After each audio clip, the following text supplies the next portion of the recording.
عورت کی لمبی زبان کا شکوہ سبھی کرتے ہیں، مگر گونگی عورت سے شادی کوئی بھی نہیں کرتا۔ خاموشی اتنی گہری ہونی چاہیے کہ ناقدری کرنے والوں کے چیخ نکل جائے۔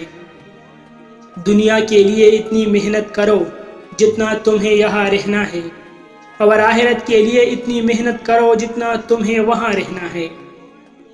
کبھی بھی غصے کی حالت میں کوئی فیصلہ نہ کرو، کیونکہ ابلتے پانی پر عکس دکھائی نہیں دیتا۔ اگر آپ کسی اور کی طرح بننے کی کوشش کر رہے ہو تو آپ اپنے آپ کو ضائع کر رہے ہیں۔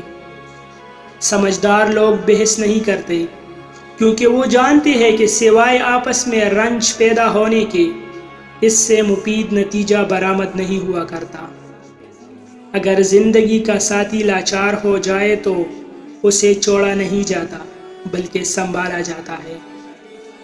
ایک مشہور کہاوت ہے کہ اگر آپ عورت کے ہونٹ چوم لیتے ہیں تو آپ اس کے عاشق ہیں، اور اگر آپ اس کی شرمگاہ چوم لیتے ہیں تو آپ اس کی روح کے ساتھی ہیں۔